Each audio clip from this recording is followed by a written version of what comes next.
You bring your phone everywhere. Work, school, the movies. Now you can bring it to an Xfinity store for an easy way to switch to Xfinity Mobile, a new kind of network designed to save you money. You can get up to 5 lines of talk and text included with Xfinity Internet at no extra cost, so all you pay for is data. It's never been easier to switch to Xfinity Mobile and keep the phone you love. Click here to see how. Sorry, I gotta take this. Restrictions apply. Limited to select mobile phones. Requires activation of a new line of Xfinity Mobile. Up to 5 devices per account. New Xfinity Internet customers limited to up to 2 lines pending activation of Internet service. And before we get into this scene, I just want to point out, like right at the very beginning, there's this weird speed zoom that screams of, oh shit, that's not the right button. It really is. It's so clearly that moment in the Hone movies where your aunt was like, say hi, Grandpa. Oh, God. How do I get... There he is. There he is. We'll watch this when you're dead. When you're dead.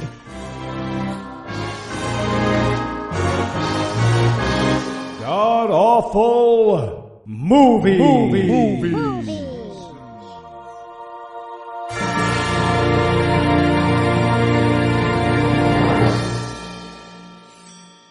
Welcome back to the GAMcast, where each week we sample another selection from Christian cinema because nothing else we've tried has quieted the lambs. I'm your host, Noah Lugeons, and sitting to my immediate left is my good friend Heath Enwright. Heath, welcome back, sir. Best movie ever. This is I came 9 times. My sex life has peaked. Peaked. And sitting 81 miles to my right is my bad friend Eli Bosnick. Eli, how are you this fine afternoon, sir? The best movie ever! My life has peaked. Not my sex life. My existence has peaked. I consider just killing myself on video and submitting that as the GAMcast. Like, hey guys, just watch the movie. You'll never need me again. Pow! Happy Thanksgiving. It was so fucking amazing. It can never be this good again. So tell us, Heath, what are we so excited about? What will we be breaking down today? We watched Blood Freak. It's fantastic. It's a cautionary tale about marijuana addiction, GMO turkey meat, and the thing that happens when you combine them. I don't want to spoil it right now. I don't want to spoil it right now. But I also don't want to forget to mention it later. So I'm going to take a sticky note. Don't forget to talk about what happens when you combine bad pot and GMO turkey. All right. You guys try to remember too. We'll get to it. No, hopefully it'll come up at some point. And Eli, how amazing was this movie? Well, if you love blowjobs, but you also love it when your existence peaks and you've conquered all your enemies and your lineage is secure and you're happy and bright and the greatest piece of art ever created has passed before your eyes and you get to share it with the world, you will love this movie. This movie makes international gorillas look like Spotlight. This makes Vultures of Horror look like the Babadook. This is the craziest, most everything about. If this were purposeful, this would be the most brilliant comedy of all time. This would be the highest level of human genius ever created. But it is just the single most terrible thing that the planet Earth has ever created, and there is not a second of it that's not enjoyable. Not a single second of this movie. It's on YouTube. You absolutely must watch it. This is coming out after Thanksgiving. You had a bad Thanksgiving, and you earned it. Remember, you didn't punch Uncle Larry in the face, all right? You did punch Uncle Larry in the face. Good for you. Fuck Either him. way. Right? Either way, you deserve this movie. It's on YouTube. Look up. Watch the movie. Yeah, okay, so here's the thing. We do bad movies every week. And, last week we did a bad movie that was just a boring, fucking, stupid movie. But, if you love bad movies, you will watch this and wonder where it has been all your life. This is the bad movie that is the reason why you love to watch bad movies. So I feel like we've already summed this up. But in terms of simple film craft, is this the worst movie we've ever watched? Yes, and it does not matter. It was fantastic despite that. Yeah, the lighting is the worst we've ever seen. There are scenes entirely in darkness. The sound is the worst we've ever seen. there are scenes that are entirely inaudible. The special effects are the worst. It is the fakest. The guy, Estes Perkle, would have been like, I have some notes on the fake blood y'all use. It is the worst at literally everything. It has the craziest looking actors. This makes Stephen Baldwin look like Da Vinci's example of man. There is nothing about this movie that is not the peak of crazy that we have experienced. Now, here's the wonderful thing. So the only copy of this that we were able to find to do this review was a pared down version on YouTube. And apparently they cut out some of the best parts. So live your life knowing that there is even more blood freak out there somewhere in the world. So like if you've seen this movie like on DVD or whatever, and we leave out like amazing scenes like people getting their legs chopped off with table saws and stuff, that's why, because they had to take that out to get it onto YouTube. So we haven't seen the full blood freak. We've seen the YouTube like pared down blood freak. And yes, by the way, this is a Christian movie. Yeah, it is absolutely, and this is something important to remember, because, like, I was watching this movie, and I was like, oh, man, this is so terrible, what fun, but I'm worried that this won't be a Christian movie. This is absolutely 100% also a Christian movie, an X-rated Christian movie, but it is as clearly a Christian movie as any other film we've watched, and more so than some of Kirk Cameron's movies. Right? All right, so is there anything that you guys wanted to nominate this one for being the best at being the worst at? Best movie. I think you meant best at being the best at, and it was the best movie. Can I go with best turkey on woman sex scene? All right, well, we have, for our Patreon listeners, they'll know we have seen two of those. Yep. Yeah, and this was definitely the best one. And we haven't even done Howard the Duck yet. Very similar. All right, I'm going to go with best worst lighting. Eli already alluded to this, but there is literally a point in this film where we are essentially watching a black screen for 5 minutes while we're treated to a radio play unintentionally. Yeah, like this isn't like an artistic decision that the director made. Also, I want to go with best worst narration. The narrator in this movie, look, I could spend the rest of this episode just talking about the narrator. Talking about what led to casting him, who he is, how he was involved with the production. I have so many questions. My Crazy Billionaire remake of this movie is A, make it 10 times longer, because it's the greatest thing that ever happened, and B, I just want to find the people who made it and ask them what the fuck was going on. No shit. And I can't remember who it was who recommended this, but this was a listener recommendation, and we said, you know what, we're going to save this one for Thanksgiving. It looks way too amazing. So we've been looking forward to breaking this one down for an exceedingly long time. So that means we're going to keep the break brief, and when we come back, we'll dive into the first and probably last X-rated Christian movie we will ever review, Blood Freak. Time. It occurs every day. Every minute of every day. If you look for it, you won't see it, unless you're looking at a clock, or something that happens relatively quickly but can't unhappen. But if you sniff, you won't smell it, no matter what you're looking at. You also can't hear it, or touch it, or the other one. What's the, taste? You can't taste it either. But it is upon this untouchable, untastable, unsmellable time that the shattered dreams of our inner souls cry out from the barren plains of stale metaphors and beckon us to hearken their warning. And it is in these whimpering voices that we find our catalyst to push forward. What is a catalyst? It's the smartest looking word I saw when I looked up motivation in the thesaurus, except for impetus, and I'm not really sure how to pronounce that one. And all of the words I just said mean something, as do these next ones.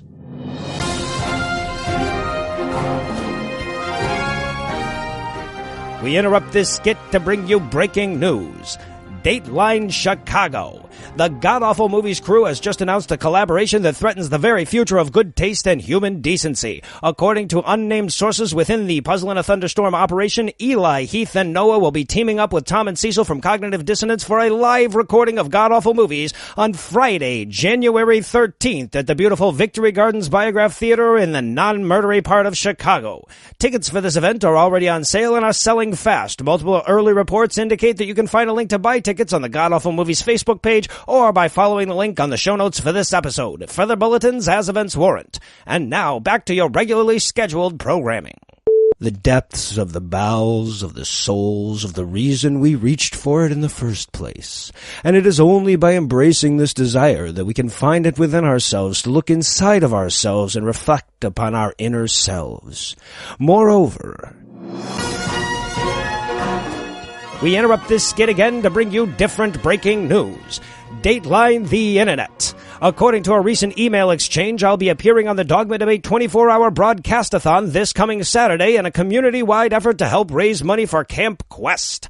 According to sources close to the broadcast-a-thon, I'm currently the reigning fundraiser champion of the event and would very much appreciate your support during our hour. I'll be on at 10 p.m. Eastern Time on Saturday, December 3rd, but if you can't donate during that hour, please donate anyway. Camp Quest is a great charity. But just don't give during Tom and Cecil's hour because we wouldn't want them getting big heads. You'll find links to watch the broadcast live on our social media pages or by going to dogmatodebate.com on Saturday, December 3rd. And now, back to your regularly scheduled skit. From the very teeth of the vagina, only to watch it crumble to dust before you. And of course, the sum total of all of this pretentious verbosity has been an extremely discursive effort to find something profound sounding to say about a blood-drinking man-turkey. I've failed. Now, if you'll excuse me, I need to oil my mustache. And we're back for the breakdown, and apparently we're going to start the credits of this movie on the planet of Dagobah, interspersed with cuts of the Food Babe's nightmares. Yeah, my music note here was, so you hit the piano and I'll ring this doorbell 100 times in a row. Yeah, and when you do, please hit that piano with a hammer. All right, so we get these, like kind of like slasher flick generic credits or whatever, and then we go straight to direct address from James Woods as a 70s porn director. We already mentioned this narrator. I thought it was Fred Trump. I thought it might have been Fred Trump. I didn't know he was into porn, but it looks... it's got to be Trump's dad. He looks like the most interesting child molester in the world. The sides, for those of you who haven't seen this yet, the sides of his hair are totally white, and the top of his hair is little boy brown. He's drawn on, very clearly drawn on his mustache, and his robe and shirt look like he's wearing like a silk robe over a dirty old wife beater, and it looks like it comes from the Come Hither collection by Bill Cosby. You know how some people describe like a dress as looking poured on? His shirt looks like poured on, except it was wax. It was poured on but lumpy. Also, in a gravy kind of way. There is no moment when this narrator will speak when he will not very clearly look down at his script in front of him. Yep. There is nothing more true in the universe that this guy was reading his lines while saying them. Yeah, no, and almost certainly had never seen them before. He would look down, read a line, look up at you, and say it, and kind of look down as he was saying it throughout. And also, first of all, audio note, the microphone and camera can be in separate places, even back then.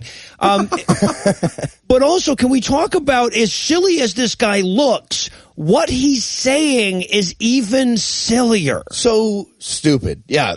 So he starts out with the changes take place every second of every minute of every hour. That's why I melted these clocks. I'm Salvador Dali after a Tang accident. He's speaking vague nonsense phrases. It's so annoying. Oh, and then he throws out catalyst. It's just like catalyst. What is a catalyst? You want to know about the smart person word I just used? Well, catalyst means, I hate him. Yeah, and I wanted to tell him, I'm like, dude, you're the only one who had to look that up, right? The rest of us already knew. And what's amazing is he goes, what does catalyst mean? Well, in this case, it's a person who brings about change. And it's like, but that's not what catalyst means, dude. That means that you were like, oh, fuck, this dictionary is heavy. In this case, the catalyst is Herschel. So, there you go. Or the girl. We're not really sure. But yeah, and this is all just like this prolonged, and he's very clearly taking this shit super serious. Oh my God. And the extent to which he tries to take this entire story seriously, it cannot be overstated. But basically, he says nothing for 5 minutes, and he's like, and so we're going to do this movie, and Herschel's the name of the guy. Yeah. There is nothing more clear that this is the guy your mom fucked on her girl's trip to Vegas. and that our main character's name is Herschel. Herschel. I never thought there would be a perfect protagonist name for a motorcycle riding Armenian Elvis impersonator. But that's what we're going to cut to. We're going to cut to Herschel riding his motorcycle. And we're going to do it via a camera that is clearly being held by a man hanging out of the back of a car, and he's zoomed in. Right? Because like several seconds into this shot, he zooms out and we're like, oh my God, dude. Couldn't you go wide from the start here before I vomited? I wrote in my notes, the camera appears to be being operated by Michael J. Fox. Right. Yeah. Herschel looks like all white people looked before black people told us to cut it out. He looks like red velvet cake Elvis. Yeah. Kind of like, I had him as Native American Elvis, but he took like face-only steroids. His face right? is enormous and bubbly. It's crazy. And yeah, he's just like driving along, and then all of a sudden, oh, look, there's like a porn star having car trouble next to that shaky camera crew. I'm going to pull over. Yeah. Well, and even when it was a still shot, even when nobody was moving, it still seemed like the shot was like somehow out of a moving car, you know? It was the craziest. It's the craziest thing you can think of. Yeah, so Herschel pulls over to help her out, and you really have to kind of intuit that because we don't see, and he doesn't change a tire for her or open her hood at any point or whatever. We just kind of get the impression, oh, they both pulled over. She's got a labia short skirt, and he took off his helmet and his head somehow got bigger. So I bet they're going to fuck. Yeah, and then all of a sudden they're driving again. I mean, I'm assuming like he hit the engine with his enormous head like Fonzie and started back up, but like we don't see that. Whacks it against the side. What a superfluous helmet though, right? Like if that guy wiped out on his fucking motorcycle, he would just leave divots along the road with that head. No, his face is made of helmet. It's ridiculous. Helmets are based on Herschel's head, not the other way around. Right. And also, in this shot of them driving, I mean, this movie's from 1972, so I had this great moment of nostalgia where I was like, God, remember when cars were just horrible rectangles made out of smoke? Right. Everyone's just driving a tissue box around, pouring out oil onto a baby seal. Yeah. Drink it all, Daddy-o. Absolutely. 70s were amazing. And we get a little bit more of that. The toll taker that they drive through here.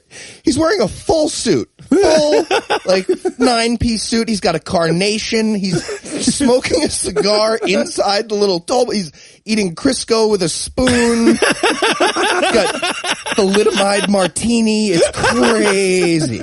And by the way, I think we should point out that in just this shot of two people meet side of the road and drive off together, we actually watched them pay a toll.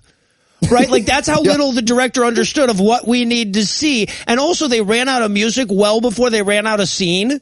So the scene keeps going for several seconds in silence. But that's how bad it is. The music here is incredible. My music note was thrills, chills, cats and dogs. So now we get Herschel and this woman that he's met. They're going to her house apparently, which is filled with middle-aged hippies smoking drugs. Mm-hmm. But also Mary Tyler Moore. I'm pretty sure the entire decade of women are all Mary Tyler Moore in my head. Yeah, right. And all the men are Burt Reynolds. Yeah.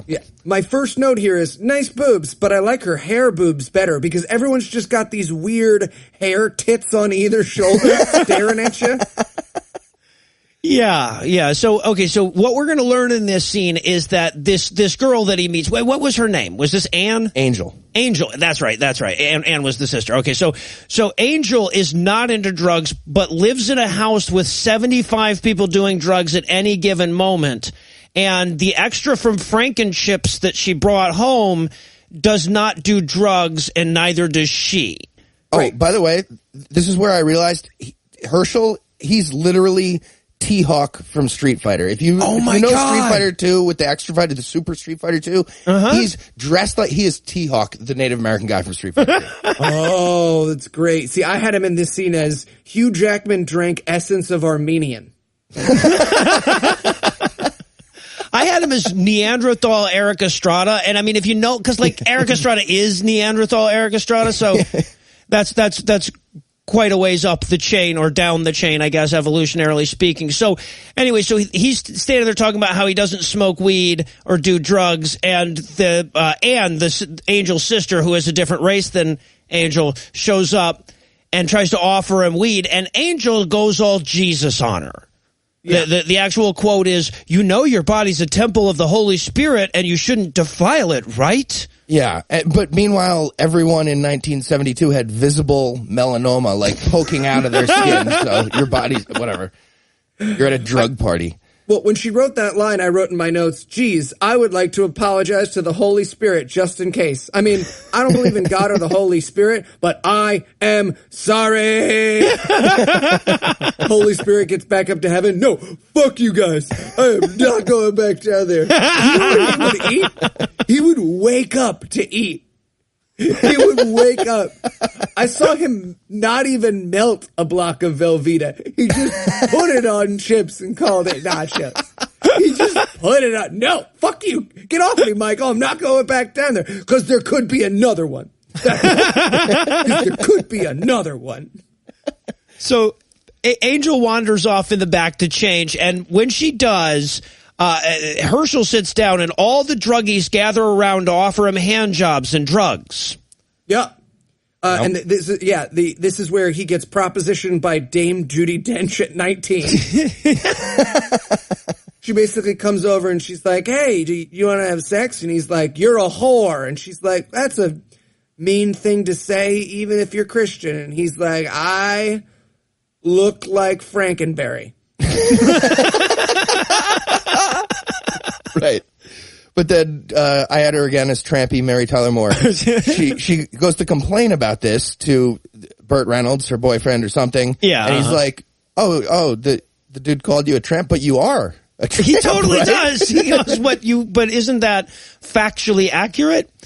Yeah, and he's like, I'll kick his ass. And she's like, it's that guy. He's like, I'm not going to kick his ass. I got a different idea now. Looks like genetics already did the job for me, so I'm going to stay here. Yeah.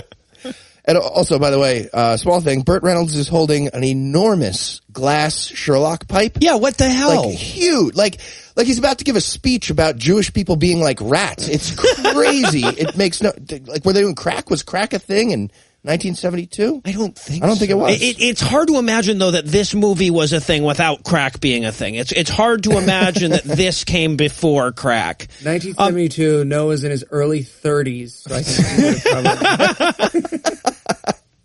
So then we cut to the same scene. No time has elapsed. Nope.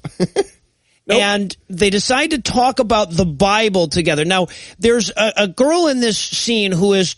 She's clearly talking. There's clearly sound emanating from her mouth, but not at a level that is audible to the human ear.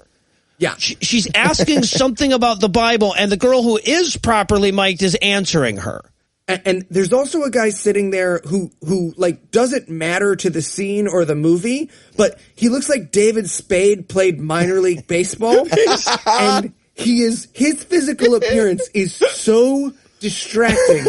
There is nothing. Jennifer Lawrence could be slowly inserting an All-American in herself in the same room as this man's face, and I'd be like, I'm so sorry, Jen. What were you thinking? There was no point in fashion where everyone was like, hey, that looks great. No. You should continue to look that way as a human being. This guy was rough, yeah. I'm pretty sure I got AIDS from looking at his mustache and sideburns. I might be HIV positive from that. It's not funny. That's not where you got it. That's funny to me. From that black guy. Dude. So they're all hanging out, getting high, and intently listening to Bible verses. Well, that's the thing. They're all like listening very intently, but again, they're all drinking, doing blow. Like she could be reading Mein Kampf, and they'd all nod along happily to this. Like, right. yeah, That's totally. Jews are groovy, terrible. man. Jews are terrible. My cheek tastes really good. This is fun. So once again, we cut to the same scene and no time has elapsed. Now, I want to point out, this is clearly a cut. There are establishing shots and everything, but we're just in the same place on the same evening at essentially the same time. Because the people who made this movie were so fucking high, they forgot that they had made the scenes previous. That would explain an awful lot.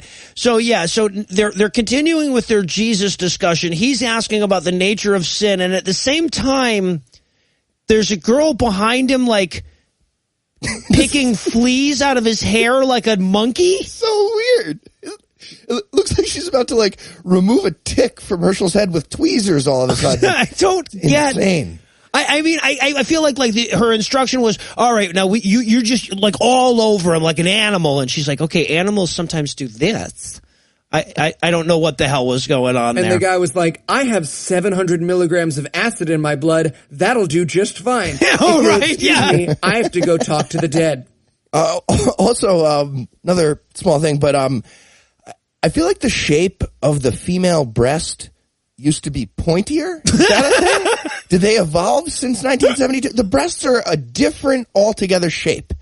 They're like little traffic cones. Yeah, conical was the word that was in my head. Yeah, there was definitely a conical boob back then. The conical boob. Also, I don't know what the fuck was going on because I couldn't, again, you can only understand some of the people some of the time in this movie. But at one point, he's lecturing Angel about adultery or whatever, and she says, the Lord says we commit adultery with sticks and stones. And I don't remember that part. I feel like if that had ever happened in the Bible, that would have really stood out in my mind. Well, I have several videos on XTube of me committing adultery with sticks and stones. Well, I know just that. Me, by myself. It's sort of a Rube Goldberg machine. Here's what I want you to picture. All right, I want you to picture the most terrifying mini golf course, but I am playing in the hole at the same time. So, how did you use the windmill? That's what I'm curious about.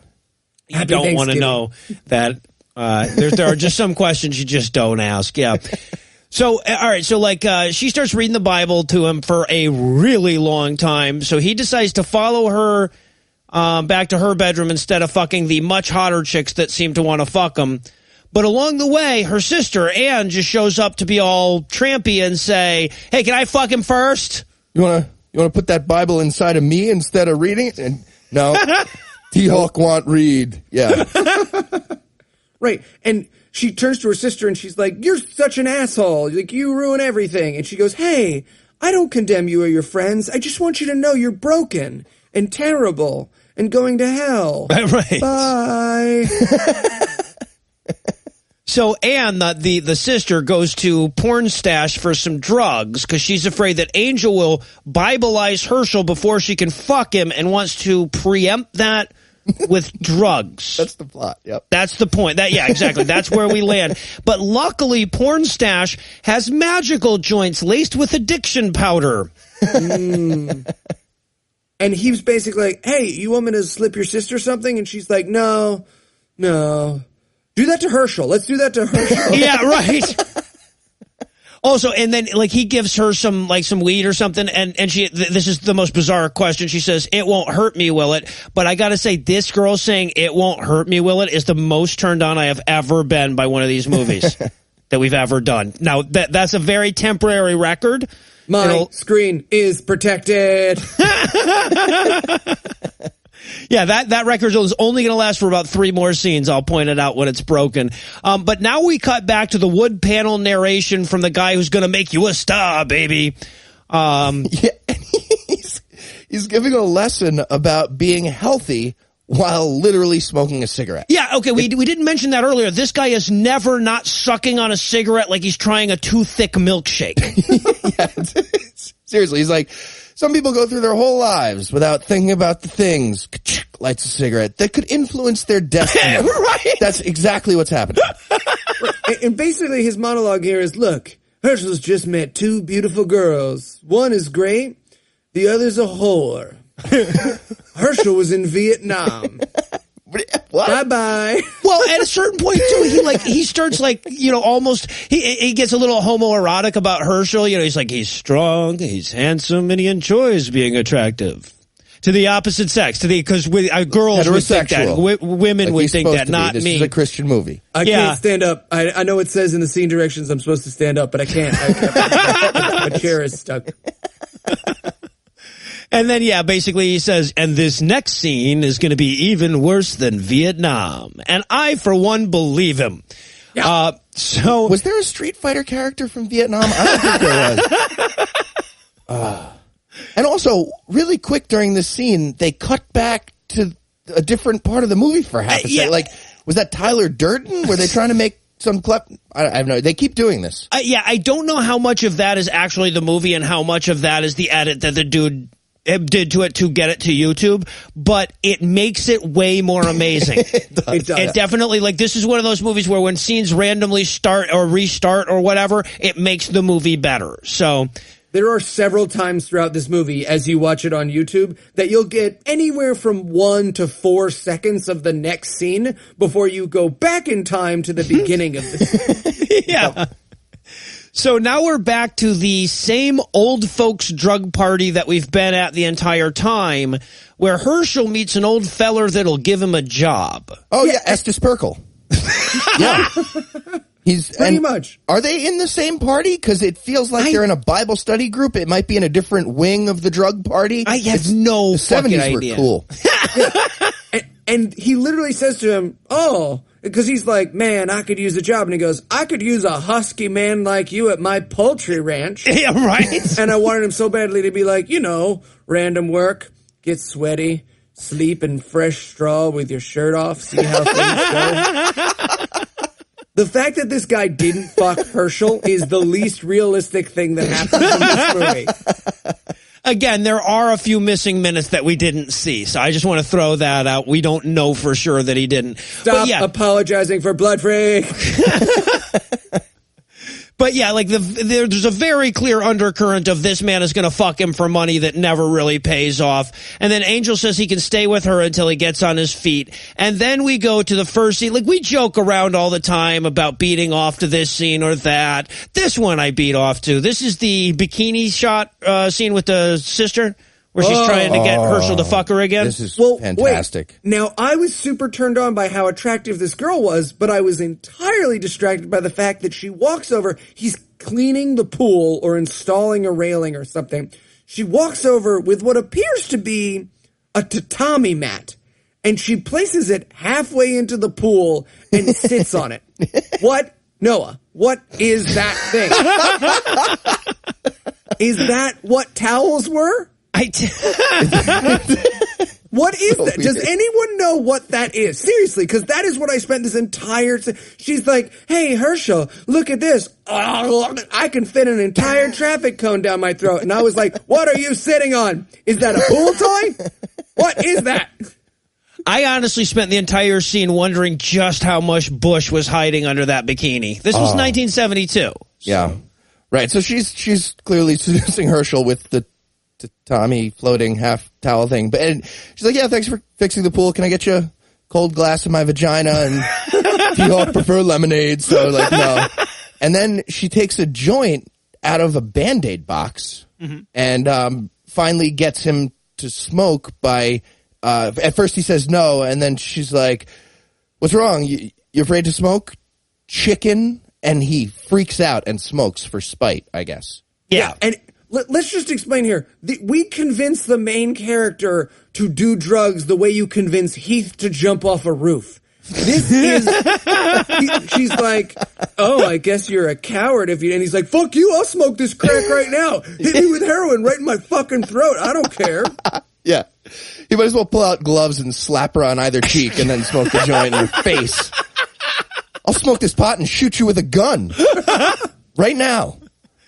So they start smoking weed together, and she's like giving him instructions, and her instructions are deep, deep, hold it, don't let it out. That is now the most turned on I have ever been by one of these movies. But it just keeps going. It just keeps going. You're forever. Like, long enough for me to climax. Yes. Yeah, he's learning to smoke like a middle school kid. I'm pretty sure I saw this clip in a DARE class. This is very similar to a movie I saw in Heath DARE has class. taught a tremendous amount of middle schoolers how to smoke drugs.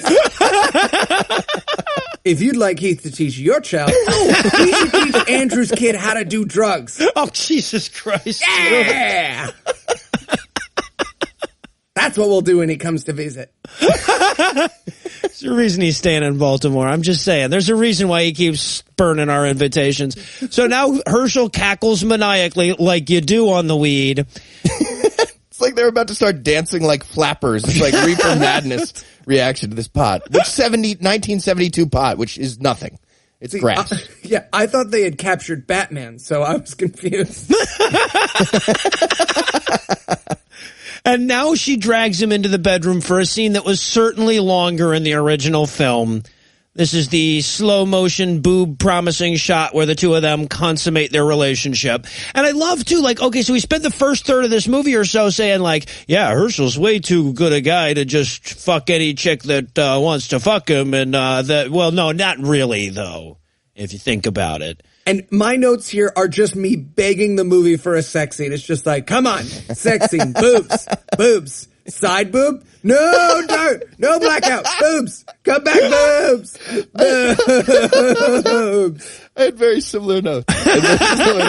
All of us have similar Side notes. boob, almost. There it was, yes. Yeah, we got 0.4 seconds of nipple in there, and there was an ass shot in the next scene. So, yeah. But before we can get to the ass shot, we have to go back to Monty, the child molester. And his message, the narrator at this point, comes on to basically say, I mean, you'd have to be some kind of girly man not to fuck that chick, am I right? Yeah, right? Good. Right. You want to fuck her too? And he closes this. This is so weird, but he closes this by just going like, apropos of nothing, just right on. It's the 70s. But like, right on. Yeah. I said right on. Right, I coughed exactly. during Oh my my God, cigarette it's amazing. anti-speech. Oh, the coughs culminate in something. Like literally the loudest I've ever laughed at one of these movies is at the very end of this movie. Just teasing you for the end here. It was so good. And now we get that promised ass shot as they're getting dressed the next day. And he's mad. Herschel's mad because she didn't wake him up for his first day at the new poultry job. And it's so weird. He's like, when a man loses his virginity to a crack whore, he expects a hot breakfast and for her to set the goddamn alarm. Like, his outrage is crazy. Seemed like a bit of a bitchy move. Yeah. Warning, Anne, this is going to be a hostile relationship. Now we cut to him driving his motorcycle to his first day of work at the poultry farm. And my music note here is, Noah's taking the brown acid anyway, because fuck you. Now, I want to say, from this point on in the movie, about 90% of the film will have background gobbling. Ominous. It tempts right. at ominous. That's what they're going for. Yeah. Also, there's so many brilliant moments just in this scene. Him just trying to open the fence is an entire Buster Keaton movie. Just like, push. Okay, pull. So push to the side, other side. I can phase through solid objects? No. And when he finally makes it through, there's this moment where he's like having a stare down with the turkey. And I wrote in my notes, I didn't think that a European biker looking menacingly at a turkey would be the funniest thing I'd ever seen. But it is. It sure is. Yeah, we get like another about 5 minutes of this stare down. He's looking at the turkey like Gregor Samsa looking in the mirror. Like he's very confused and he's mimicking the head motions, tilting him at. Yeah, gobbling at him as though he might unlock turkey language. And this goes on for so long, I'm just like, man, I should be writing notes. That's my job. So I'm going like, in retrospect, these guys look nothing like my hand. Yeah, we spend a lot of time with him staring at turkeys. And then we meet Lenny and Eugene, And I fucking love, they look like Tom and Cecil if they had done nothing but live action role playing since puberty.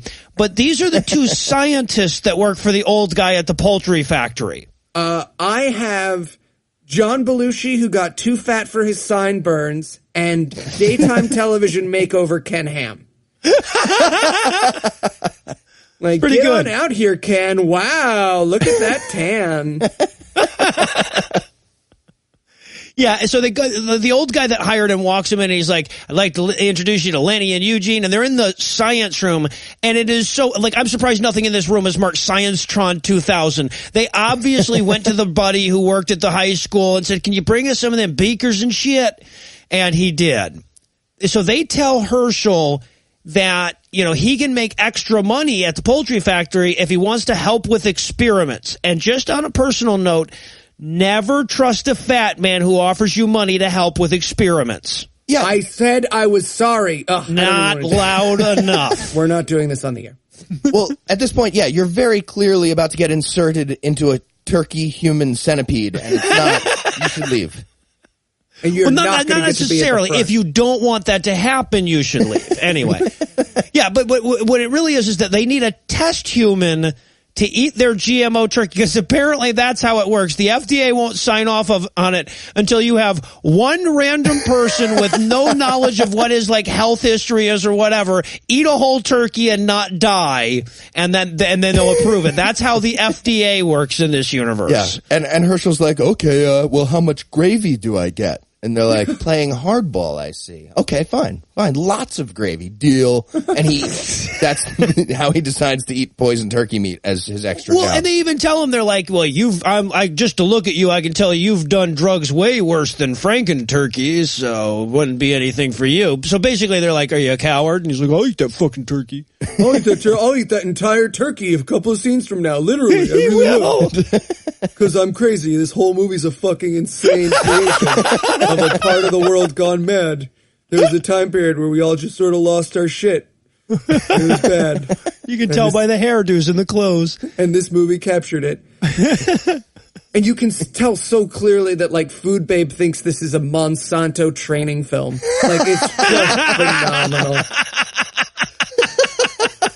You know, the first time she saw this movie, she played it for whatever yoga instructor she was fucking and was like, see?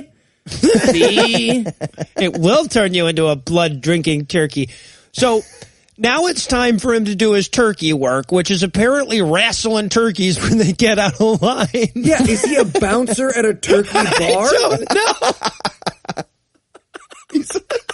That seems what he's doing, yeah. And he's also collecting turkey eggs. Yeah, I guess we all are. It's weird the way he's doing it. Like, he's shaking them like he's been given wrapped eggs as a birthday present, and he's trying to figure what noise was going to give you information. I don't know. He's just like, kill that little turkey. I never shake a baby turkey.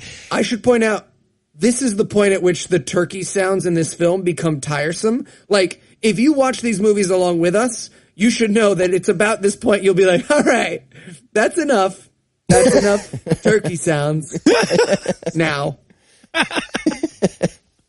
So, but then midway through his day at the turkey factory, things get all slow motion and blotchy.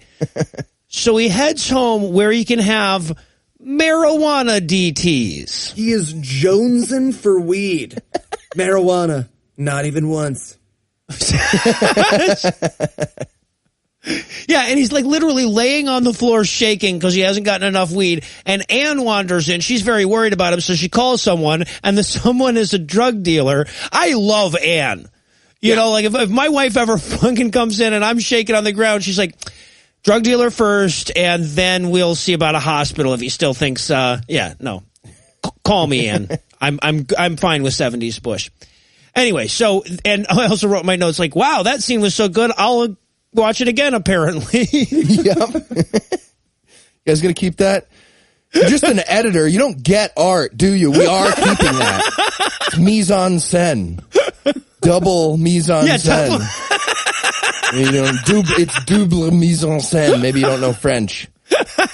We're very artistic. There's no way that the people who made this movie could formulate that thought.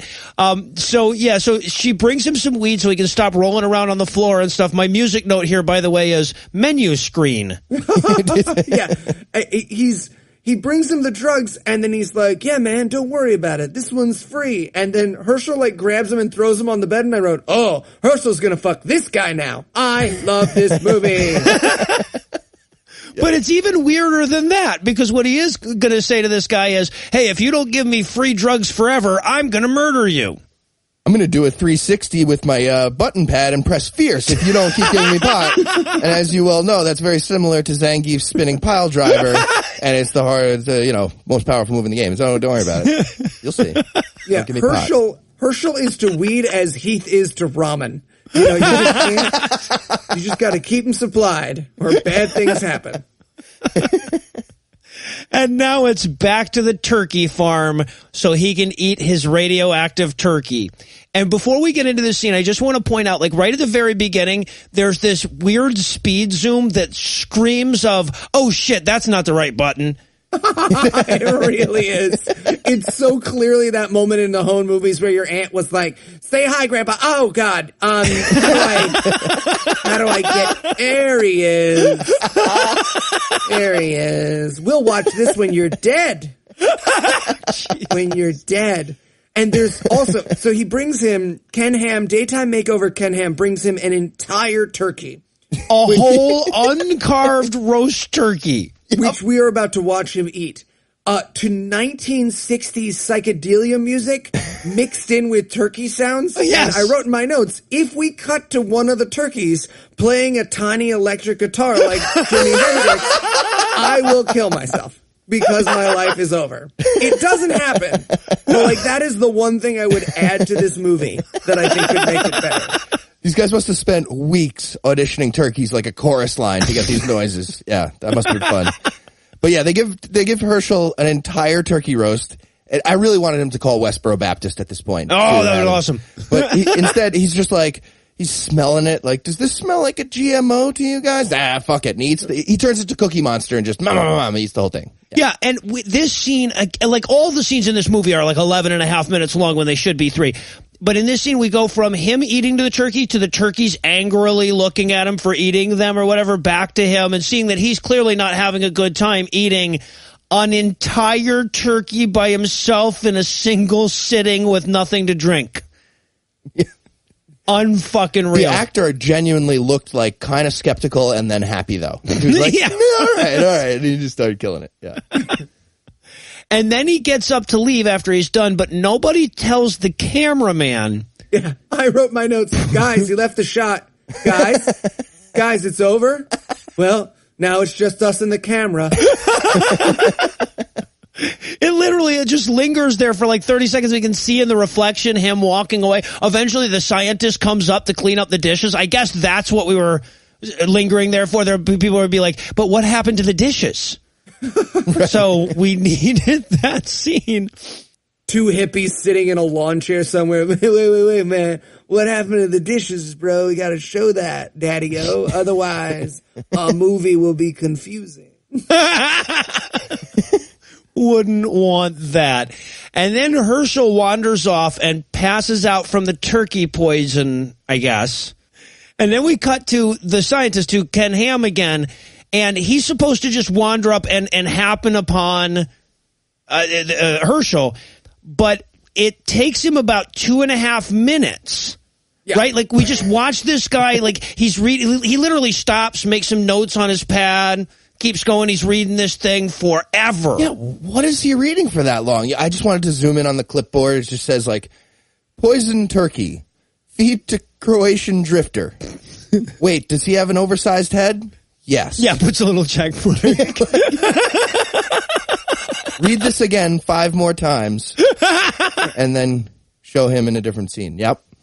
So he stumbles upon Herschel, and he's having a seizure in time with turkey noise. Yes. He's literally, I wish this were a visual medium. You have to watch the movie because it's just, and the guy's shaking. Blah, blah, blah, blah, and the guy's shaking. It is the most amazing thing you will ever see. Make it into a supercut. If you're ever feeling sad, look, Donald Trump's the president, and he's about to appoint Count Chocula to be head of education. It's a fucking nightmare. But this movie exists, and I can watch that scene anytime I want. So to me, it balances out. That's how wonderful it is. That's how great it is. That's what I'm telling you.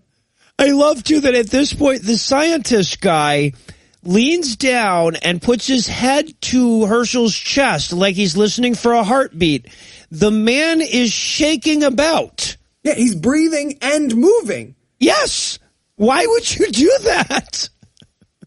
But that only goes from bad to worse, because from there we immediately cut to the following scene where the boss now is mildly upset with them for drugging their new employee and then dumping his body in the woods. Yeah.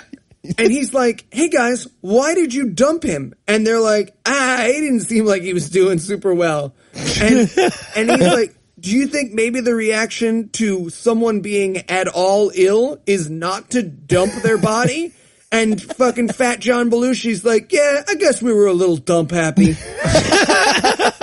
Like, how sure were you that he was dead? Well, like, he said he wasn't. He disagreed when we suggested it. Oh, so you dumped the alive. Let's call that Plan B for now. What about Plan B? All right, what about No, you're right. Had to dump him. But I'm not happy. Well, that's the whole fucking thing, is that the boss delivers this like it's a reprimand for an office that has a dump the body of a drugged employee jar that all of them have to put $1 in now. You know, he's so unperturbed by this. You take him across a few highways before you dumped him, like we said, like we always say. Highways. He goes over to a sign and has to set the days until we dumped a body back to 0. No, Damn it, I'm guys. OSHA is not going to be happy about this. So with that bizarre presaging of the bring out your dead scene over with, we're going to pause to gather the strength it'll take to make it through the end of this thing. But before we do, let me give Act 3 the hard sell here. Will the tainted turkey turn Herschel into a blood-drinking monster? Will that monster's head be a papier-mâché turkey? Will the narrator visibly contract cancer on camera?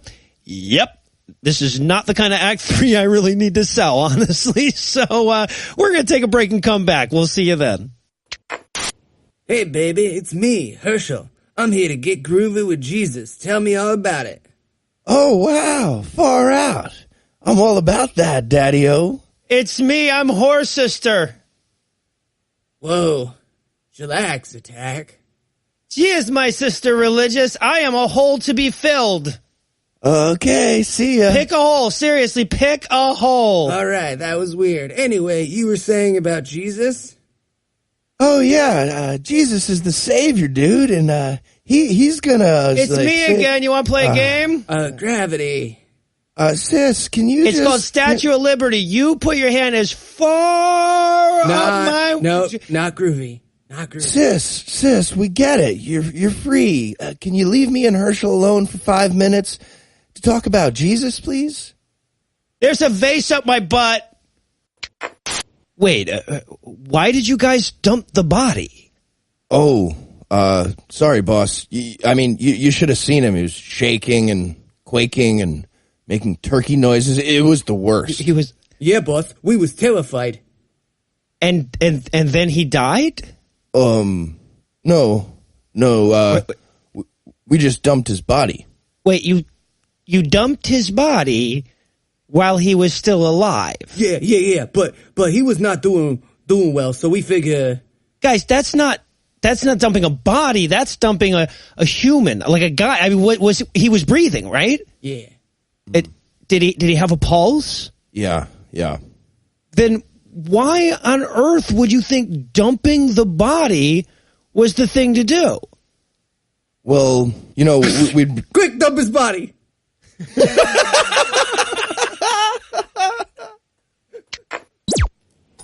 And we're back for more of this no-budget bullshit. We're going to start off with Sexy Sister, concerned about Herschel's whereabouts and his overall turkey monster status. Right. This girl has known him for a day. They have had sex once, and she's like, it isn't like Herschel to stay out all night. It's like, how the hell would you know? Yeah. Also, her friends are like, probably found drugs elsewhere. Have some drugs.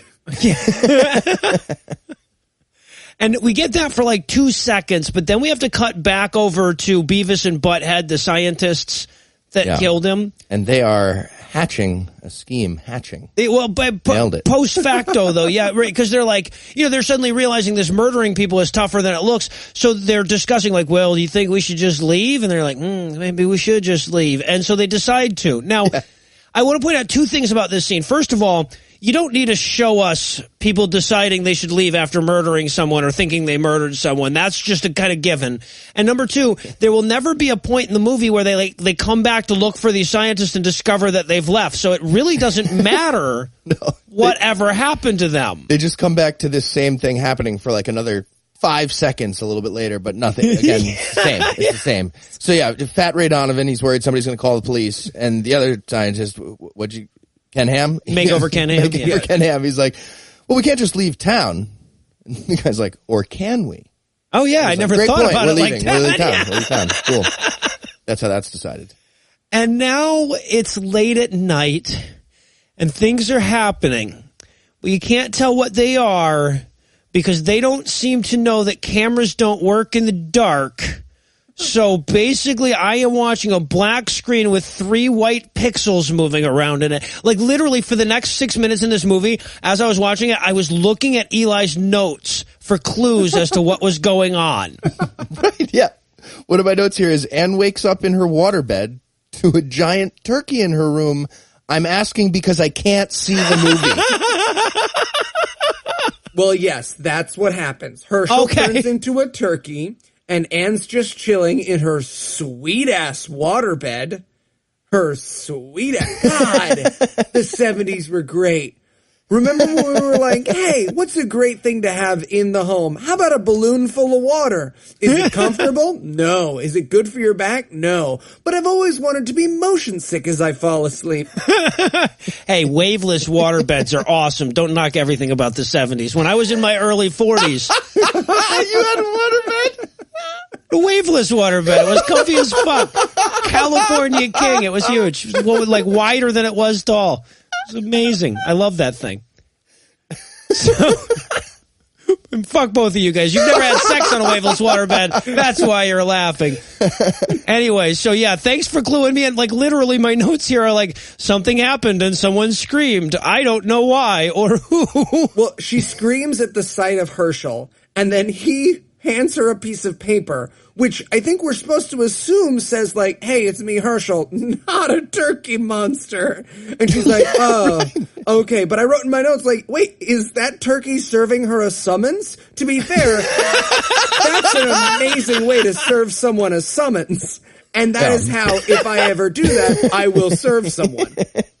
Right, but she can't read his chicken scratch. Hey-oh. Oh, shit. But I really wanted to see this note, like, sorry I snapped at you about the alarm clock. I'm a literal turkey now. Okay, bye. The other 4 pages are just a grocery list. Like, what? Why would he give her a note? I'm literally, I don't know what that, I never saw this note. Like I was literally staring at a black screen, turning the bright up on my computer going, how do you guys know what's going on? So I might have to just back away. I was playing the game, that we play when we try to figure out what Eli was doing while we were sampling room noise for the rest of this fucking like 5 minutes. It was like watching scrambled porn. You guys remember that? No, you guys don't. But some people remember that. People who remember sleeping in waterbeds are thinking to themselves like, is that a leg? Which side is the vagina on though? That's definitely a leg. Anyway, yeah, so Herschel's been turned into a turkey and Anne seems upset but not like surprised. Right. And they're basically, we cut to a scene of them like sharing a diary. Yeah. A la I'm not ashamed, like they're passing notes back and forth because he's a turkey now, he can't talk, duh, but he still can write and read. Duh. So he's like, and then I woke up and I'm a turkey. She's reading his notes, which is like, and then I woke up a turkey, which unnecessary to write. You're very clearly a turkey. Keep it brief. New information only. And we learn, even though he's a turkey, he's still addicted to drugs. Yes. The one upside you would hope that would come from him being turned into a turkey. No, he's still jonesing.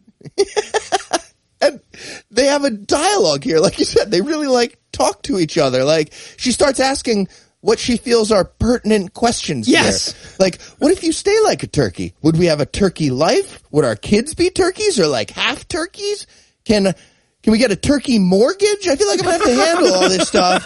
And then, what about Thanksgiving? Are you going to be a dick about it? It's going to be awkward. Parents are going to expect a turkey. Her focus is insane. Actual line. What would the children think of their father looking like that? Yeah. You are talking to a half man, half turkey. I need you not to be focused on like, okay, but like, would you get the kids on weekends and I would take them during the weekday because it's the 70s and it's the nuttiest. It's the fucking craziest. And so to solve this, Herschel turns out the lights and fucks her. Turkey fucks her. That's for real. And I love that. I was like, wow, this scene can get darker. There is less light you could have entering into the camera there. But yeah. So he turkey fucks her. I really wanted him to peck a hole in the waterbed and then be like, oh no, it's flooding. The room's flooding. Are you kidding? This is a waveless waterbed. The peak of luxury. Also, it only flood the liner. It all stays in the liner. He knows the safety.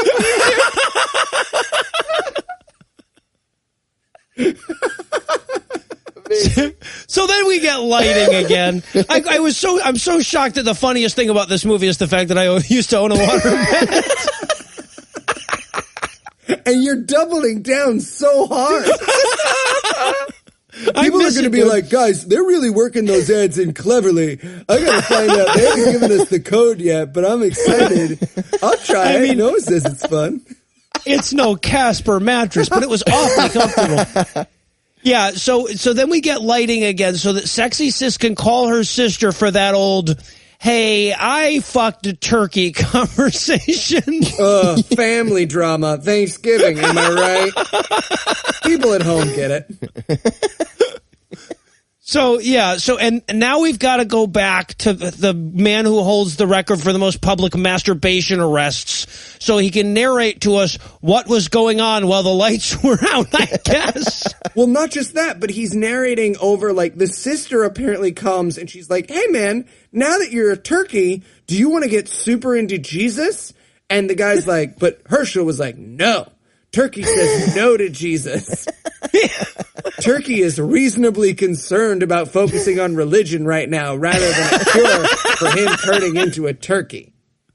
And I want to point out, okay, this narrator clearly is selling this turkey monster splatter flick as though it is a message from God.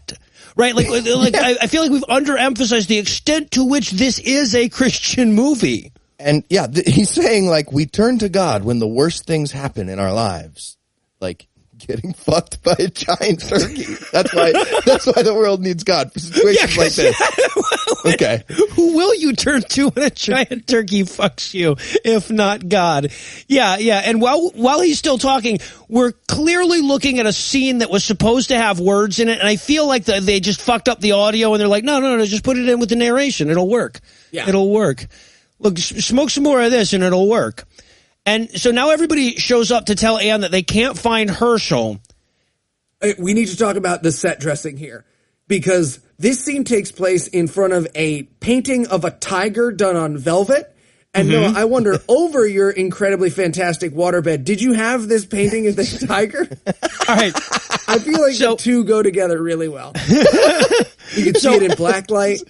Tiger, his glacier bed, yeah. I want to point out that in this one scene, there is a tiger painting on the wall.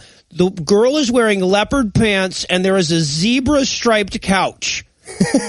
There are 3 clashing animals prints on screen at the same time. And Noah loves every minute of it. It was amazing. It was amazing. You guys weren't doing the right drugs. You need to lace your joints with addiction powder before you watch movies like this. There's a little seizing and turning into a turkey later, but you'll be good. You'll be good. And I love to, okay, so this is the scene where she's like, no, guys, I found Herschel, but he's a giant turkey. And they're all like, yeah, I don't know if maybe that's the drugs talk. And she's like, it's like something straight out of the Twilight Zone. I'm like, don't flatter yourself, writer. Yeah. Yeah. They ask her, they're like, oh, you're on a bunch of drugs, right? You just told us that your boyfriend has giant turkey head, and no, I'm super high on drugs, like always. That's true, but he definitely has a giant turkey head. Look, and they get to see him. Right. Yeah, and this is really the first time where we've gotten I'm not going to say a good look because they still keep him kind of in the shadows of what they've done to turkify him, and it's simply a papier-mâché turkey head sitting on a dude. Yep. And they only let him get a couple inches into the light with it this time because they know. Because Brian made it, and they were like, so, Brian, you had 6 months and $700,000. Let's see it. And he was like, fuck you. Drove off in his new helicopter. And here, the best thing is, he walks out in the turkey mask, and the other characters are like, lame. Yeah, no one seems to react to this quite properly. So now we cut quickly to the turkey man stalking through the woods.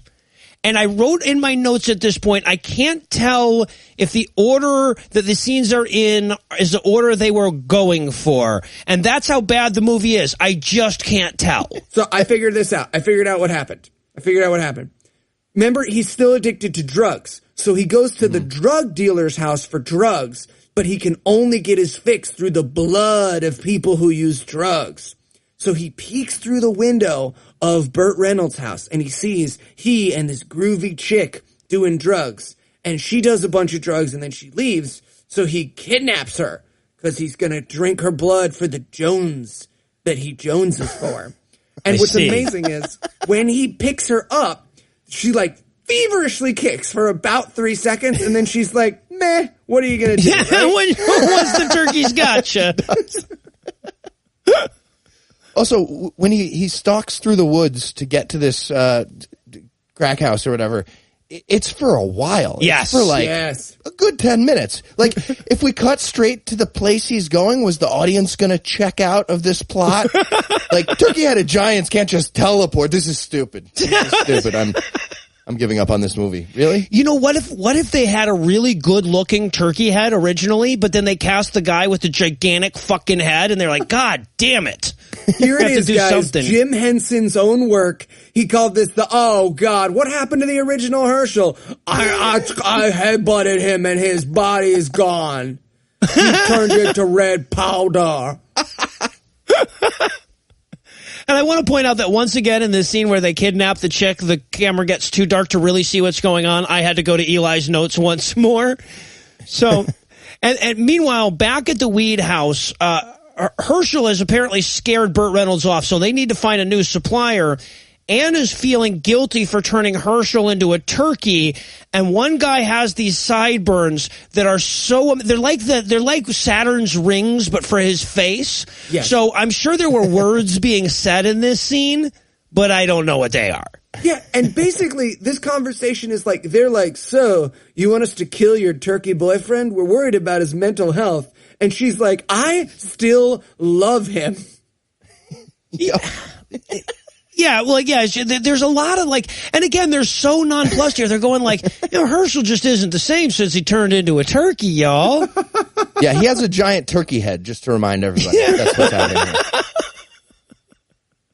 And meanwhile, the turkey is still on the prowl. So some girl gets out of her car all stoned, and then she gets grabbed by the turkey while she's masturbating against a tree. She's so high. Oh, is that what it is? Yeah. Also, that she leaned up against a tree and started masturbating? Because that's certainly what it looked like. I mean, we've all been there. No judgment. No harm. No foul.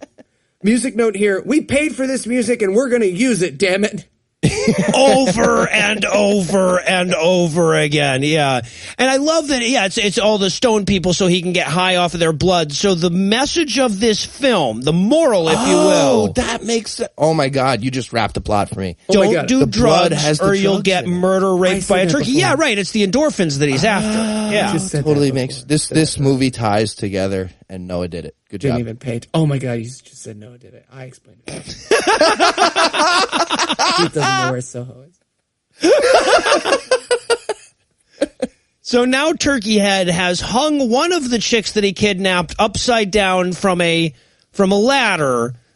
And he's catching the blood in his hands like a fucking armature. Like it's dripping down. It's like from a stream, and he can barely get. You put out a metal bowl. Yeah, Everybody come knows on. that. Yeah, like- seriously. And he slits one of the person's throats, and this is the famous scene from this movie. There is this special effects scream, the exact same scream, 12 times in a row. 12. And honestly, like, you could have put the Wilhelm scream in here 12 times in a row and it would not seem less appropriate. Could have been Sam Kinison. It would have been the same thing. Yeah. So she screams for about 5 minutes while The like exact biting same her scream. hand. Yeah. Uh-huh. But they clearly hired a different actress, like a professional screamer, to do the ADR for this part. So the actress on screen is clearly laughing at how bad the scream track sounds because they're playing it for her, I guess. And she's biting her hand to not laugh at how bad it is. Yeah. Fantastic. And of course, the turkey, meanwhile, is drinking the blood of the chick that he's just slit. And he has a beak. So he's just patting it onto and around the paper mache head. Like he's just he's moisturizing his with the blood. oh, it's so amazing. Meanwhile, back at the pothouse, Sexy Sister is still upset. And I guess, I don't know, I guess this is where she eventually consents to them killing her boyfriend if they can't unturkey him first. I don't. Anyway, so now we've got to get another stone girl out of a car because apparently this town is just loaded with them. Right. And this scene is a guy and a girl like army crawling into what is their own vehicle to do heroin in it. Like they're From their house. Yeah, they're like boink, boink, boink, boink, just to do heroin in their own car with nobody around that they know of. Yeah, right. And again, we watched this for quite some time before finally Turkey Herschel kidnaps her too, and then also slits her throat upside down so that we can hear that exact same scream a couple more times. And again, nothing will ever be better than watching this man in a turkey mask pretend to drink blood. Just want to say. And there's this amazing moment because shots in this movie last too long. He drinks the blood, and then you can tell the actor was like, "Is it over? We're good? Cut?" Because you just see him sort of hanging out, like you do. And also, I want to point out, like, again, just to give you an idea of how bad this movie is, at least 2 points in this movie, I heard the director giving notes to the actors, right? Like, at one point, you can hear action, and at another point, you can hear the director say, "Get up slowly." Turkeyer. Do it turkeyer. You're a turkey head. Oh, shit. And now we get, okay, so apparently this is where we lost a lot of the action from the YouTube version that we watched because there's supposed to be some other crazy turkey killing people shit that is not here. So if you're a big blood freak fan or whatever, sorry about the little skipping around we're going to do here. But this is where the old guy comes out and Herschel pushes his face to death. Yeah. What the hell was going on there? And Cal from Modern Family comes out to mourn him. Him, a large Italian woman dressed like Shemp shows up. And then jumps over a fence impossibly impossibly well to go after Herschel. Like Steve Austin, this enormous, large Italian woman. It was the fantastic. best parkour we have ever seen in one of the movies we've reviewed. Yeah. No, watching that fat dude leap over the fence was worth the price of admission. And then, of course, they get into a fight. The fat guy and Turkey Herschel get into a fight. And then he starts to scream, and it's even worse than the lady scream. We're just like, oh, God, couldn't you have just put that other scream back in again? It sounds like Noah imitating a baby screaming at a parent that's not paying attention on a plane.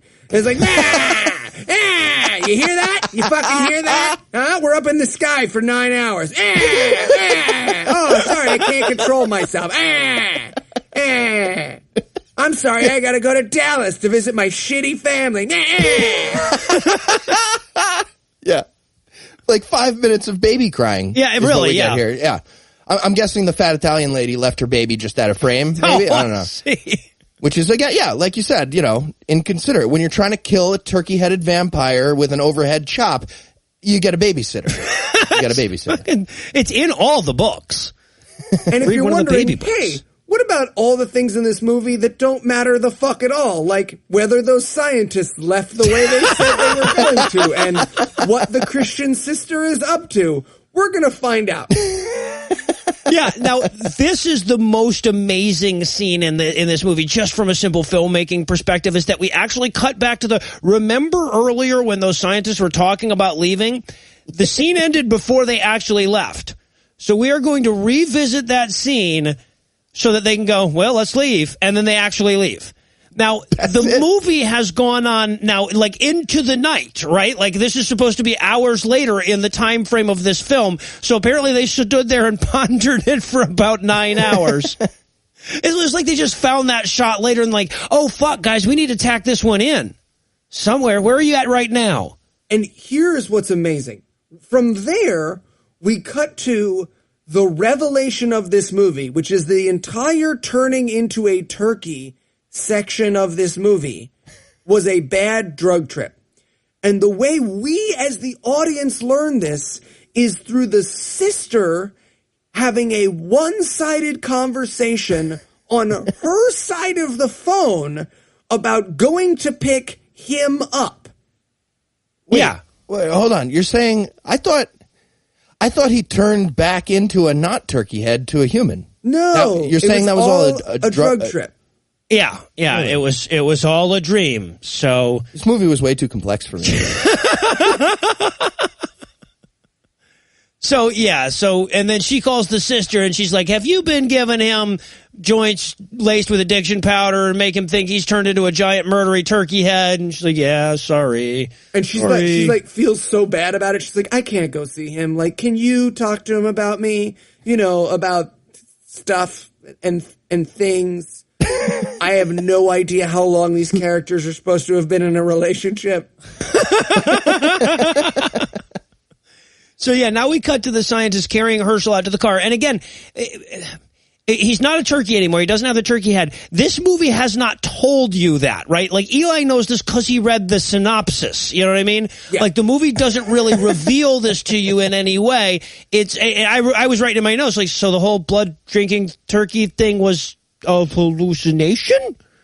And yes, apparently, and I had that confirmed later by other websites. Oh, okay. I thought maybe they fed him like a no pesticide organic turkey and he went back and he cured. I don't know. Whatever. The scene that got cut was where a Reiki grandmaster comes and waves her hands over him and clears his chakras. Yeah, you missed it. I thought that happened in the dark. Yeah, exactly. So you could tell me that scene was there and I would have been like, oh, okay, that's what was going on in 7.5 minutes of this movie. But yeah, and so like Angel tells him that Anne's sorry for making him a drug addicted turkey head murderer hallucinator, and then she lectures him about asking God to have more faith.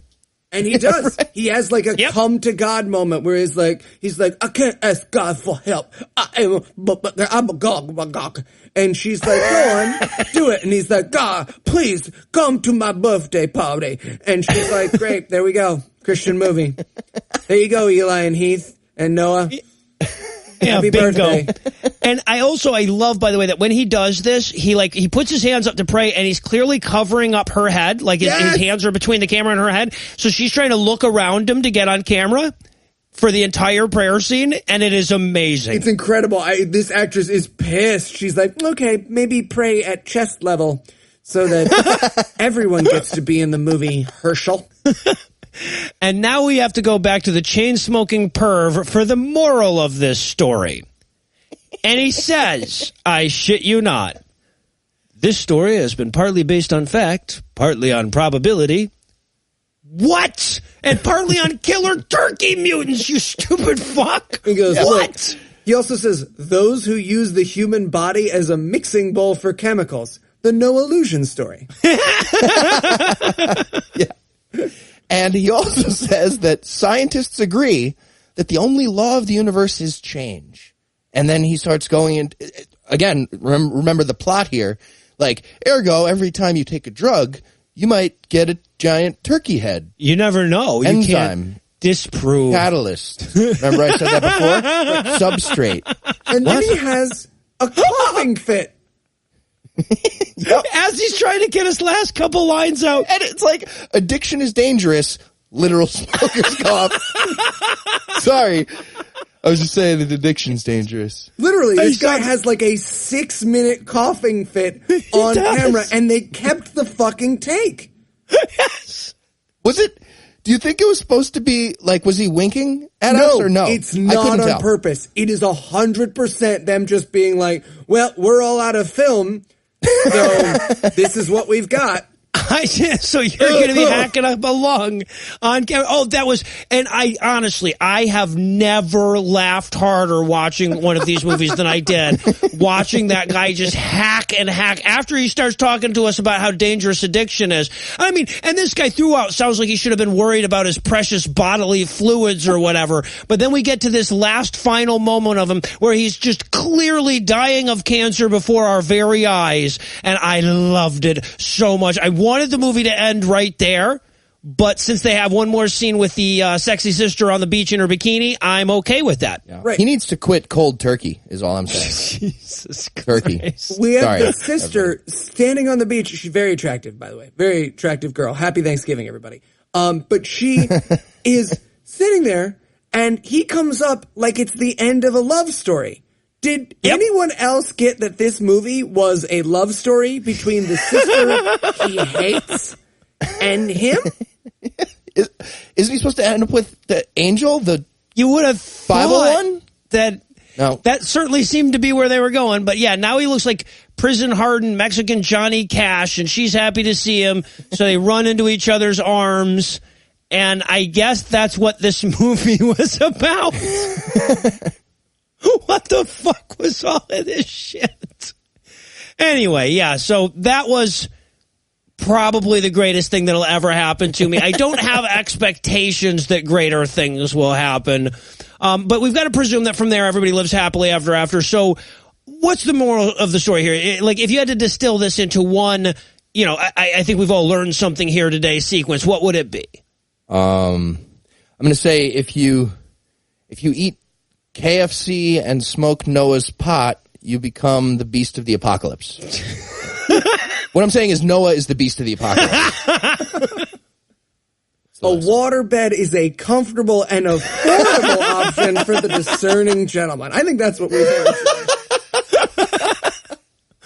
Well, obviously, thumbs just don't point the way they need to sum up this movie.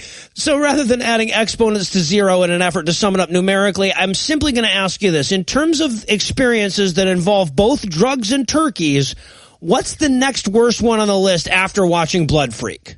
All right, well, I think you mean next best, right? Because, again, this was amazing. I guess I'm going to say a bunch of bong hits and a giant plate of leftover stuffing, like surface tension leftover stuffing. Oh, yeah. That's my favorite. Yeah. No, I agree. day. That was a bad question. Because this is the second best experience, as I said, as Heath said. So I'm going to go with a magically vegan bacon-covered turkey while getting a 2-tongue job from Michael C. Hall and Courtney Cox. This was amazing. You're a Monica guy. I'm a Phoebe guy. All right. Oh, yeah. You guys are both off by one friend. She has schizophrenia. It doesn't matter. And while that does it for a review of Blood Freak, that's not going to do it for the episode just yet, because we still need to inject you with some anticipation juice for next week. So, Eli, tell us, what could possibly follow this up? Oh, Apocalypse 1. Caught in the Eye of the Storm. This is part 1 of a 4-movie apocalypse series that star and include Gary Busey and Mr. T. This is so exciting. Yes. Here we go. All those words were true. And by the way, this movie is written and directed by the exact same people that wrote and directed the Left Behind trilogy. And it's the same story. So basically what we're going to learn in this one is that they did it once with Kirk Cameron just to keep him happy. And then they're like, you guys want to do that once another time now that Kirk's out of here? And they did. They got Busey and Mr. T. You think they Real actors. We need real actors. Kirk Cameron was not pulling off these lines. Now, as I understand it, though, the first one is not going to have either Gary Busey or Mr. T, and we'll just have to look forward to them coming later in the series. But we've got to look forward. Yeah, exactly. To Gary Busey's acting. And Mr. T's. Let's not leave out Mr. T's, sir.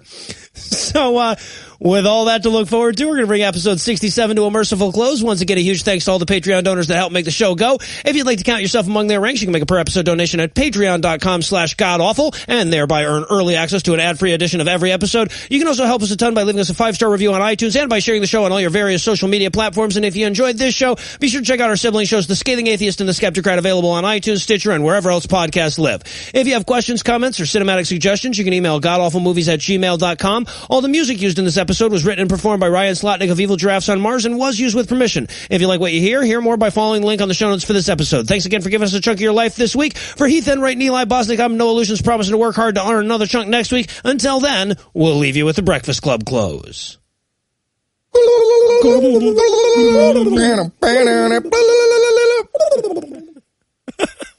The narrator's son went on to become president of the United States. That's real. The chick that recorded that scream went on to be very unpleasant to have sex with. Eli never returned to God-Awful Movies. His work here was done. See Eli putting the Master Sword back in its place now. I turned back into a fat statue somewhere. When we need him, he will awaken again. The preceding podcast was a production of Puzzle in a Thunderstorm, LLC, copyright 2016, all rights reserved. Hello, I'm Joe Cordell of Cordell & Cordell. Not long ago, we celebrated our 25th anniversary as a firm dedicated to, as many of you have heard, helping guys through one of the most difficult and crucial times in their lives. Starting out in 1990, my wife and I didn't realize that our mission would grow to include hundreds of attorneys, serving tens of thousands of guys across America and now in England. And though I'm proud of our growth, I'm most proud of the values that are the foundation of our success. And while it's true that Cordell & Cordell has aggressively defended guys facing divorce, the cornerstone of our practice, we've also encouraged reconciliation where possible. The fact is, we're proud to be the partner that guys can count on when the partner they hope for let them down. Contact Cordell & Cordell to schedule an appointment with one of our firm's San Francisco area attorneys, a partner men can count on. Online at CordellCordell.com. That's CordellCordell.com. Offices in San Francisco, San Mateo, and San Jose. Se habla español. Legal services available in English and Spanish. Kimberly Llewellyn, licensed in California.